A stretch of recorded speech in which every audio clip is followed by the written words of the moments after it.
Olá, bom dia, sejam bem-vindos ao Jornal Acontece Agora. Estamos chegando com as principais notícias do Brasil e do mundo desta terça-feira.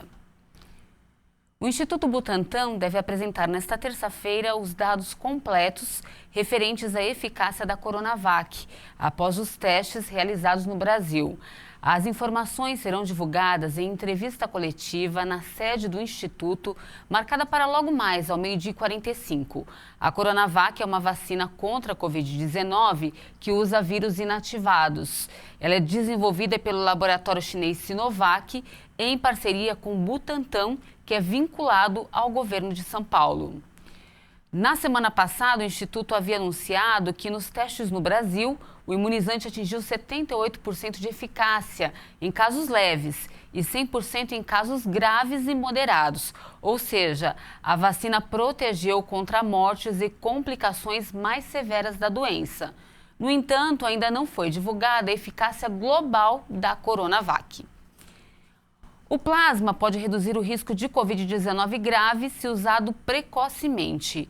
Um estudo realizado na Argentina mostrou que o tratamento funciona se administrado até 72 horas após o início dos sintomas. Um estudo realizado pela Fundação Infante na Argentina, publicado recentemente no The New England Journal of Medicine, mostrou que o plasma sanguíneo de pacientes recuperados de Covid-19 pode evitar o agravamento da doença em idosos, mesmo se administrado em poucos dias após o início dos sintomas. A pesquisa foi realizada com 160 idosos com idade média de 77 anos. Ainda participaram do estudo pessoas entre 65 e 74 anos com comorbidades como diabetes e hipertensão. Todos foram recrutados nas primeiras 72 horas da doença.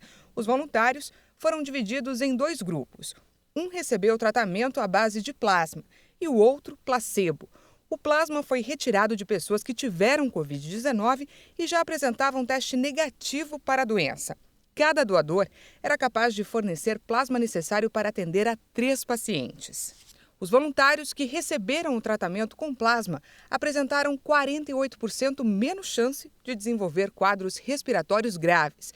No estudo, também foi observado que quanto mais grave foi a doença entre os doadores, melhor era o desempenho do tratamento, com proteção chegando a 73%. A conclusão é que o tratamento pode reduzir os casos de internação e, por consequência, mortes. A terapia é indicada principalmente para idosos e pessoas com comorbidades. E o presidente eleito dos Estados Unidos, Joe Biden, recebeu ontem a segunda dose da vacina contra a Covid-19. Ele aproveitou a ocasião e também falou sobre as prioridades do seu governo. Ele tem 78 anos, pertence ao grupo de risco e tem pela frente um grande desafio: unir o polarizado Estados Unidos. Com uma postura bem diferente de Donald Trump, o presidente eleito Joe Biden tomou a segunda dose da vacina dos laboratórios Pfizer e BioNTech contra a Covid-19. Doença que faz do país o maior em número de mortos no mundo, 375 mil pessoas. Um cenário que o democrata promete trabalhar para mudar. De 3 a 4 mil pessoas morrendo por dia está além do limite. É simplesmente errado e podemos fazer muito para mudar isso. Vai ser difícil, não vai ser fácil, mas podemos fazer. Biden acrescentou que tinha como prioridade número 1 levar a vacina às pessoas o mais rapidamente possível. A vacinação contra o novo coronavírus tem avançado de forma mais lenta do que o previsto no país, que tem uma média de 3 mil óbitos diários. Cerca de 25 milhões das primeiras doses foram enviadas para hospitais, clínicas e lares de idosos, mas apenas cerca de 9 milhões foram injetadas nas pessoas até agora. O país soma cerca de 22 milhões 550 mil infectados desde o início da pandemia. Agora vamos mudar um pouquinho de assunto para falar sobre o tempo. Hoje tem previsão de chuva e temporais em várias regiões, além do calor e da sensação de abafamento. Então vamos ver como fica a previsão para todo o Brasil. Nesta terça-feira, uma frente fria avança pela costa da região sul do país e chega até o litoral de Santa Catarina. Com o avanço do sistema, a chuva acontece a qualquer hora e há risco para temporais em todo o centro-sul gaúcho, inclusive na capital Porto Alegre. Nas demais áreas do Rio Grande do Sul, em Santa Catarina, no Paraná, no estado de São Paulo e em grande parte do centro-oeste, o dia promete ser típico de verão, com sol, calor e chuva isolada no fim do dia. O tempo permanece muito instável, com risco de chuva forte e frequente no centro-sul de Goiás, inclusive em Goiânia, e também sobre o Triângulo Mineiro. O tempo fica firme e sem chuva, desde o norte fluminense, passando pela região de Vitória, até áreas do interior da região nordeste.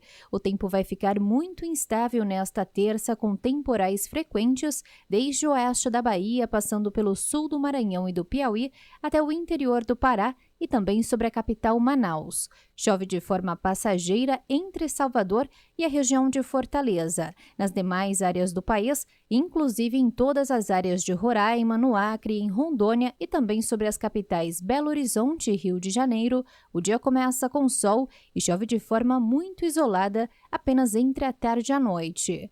A mínima prevista em Curitiba é de 18 graus e faz 19 graus pela manhã na região de Belo Horizonte. A máxima chega a 28 graus em Brasília, faz 31 graus em Palmas e em São Luís, e em Salvador a máxima é de 29 graus.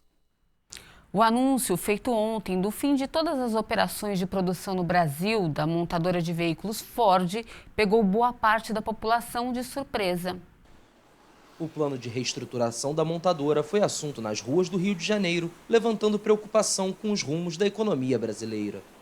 Eu acho muito difícil, muito complicado, né? Porque é o emprego de milhares de trabalhadores, né, que está sendo colocado em risco, né? E a Ford é uma empresa muito antiga em São Paulo, né? Tem muitos anos de carreira e tal. Eu acho muito triste tudo isso, né? Ainda vai piorar mais ainda com tudo isso, né? Nós esperávamos que fosse melhorar mais, mas aí vai piorar mais, né? A companhia americana informou em comunicado que vão ser fechadas as plantas de Camaçari e Taubaté, na Bahia e São Paulo, respectivamente, sendo mantida por alguns meses a produção de peças para suprir o estoque de pós-venda. A fábrica da Troller em Horizonte, no Ceará, vai ser descontinuada no último trimestre de 2021. A Ford vai manter um centro de testes em Tatuí, no interior de São Paulo, assim como a sede regional na capital do estado. De acordo com a agência Bloomberg, o encerramento das operações de produção no Brasil deve causar um impacto de 4 bilhões e 100 milhões de dólares à empresa e afetar 5 mil trabalhadores. As operações de manufatura na Argentina e no Uruguai e as organizações em outros mercados sul-americanos não vão ser impactados. Para encerrar essa edição, eu volto a falar da Argentina, onde um soro de cavalo desenvolvido por cientistas do país para o tratamento da Covid-19 já está disponível para uso hospitalar e por organizações de saúde. Vamos ver. Mais uma esperança na luta contra a pandemia do novo coronavírus. O governo argentino anunciou que o soro equino hiperimune desenvolvido para o tratamento da Covid-19 vai estar disponível a partir desta segunda-feira para uso hospitalar. Organizações de saúde do país sul-americano também vão ter acesso ao medicamento.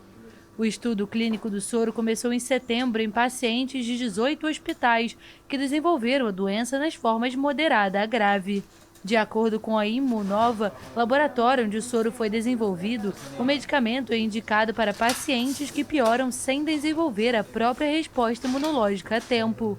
O fornecimento de anticorpos pela imunoterapia passiva impede a proliferação viral e dá ao paciente tempo para desenvolver as próprias defesas, evitando a inflamação respiratória generalizada causada pela doença. O tratamento é baseado em anticorpos policlonais equinos, obtidos pela injeção de uma proteína recombinante do SARS-CoV-2 nos cavalos.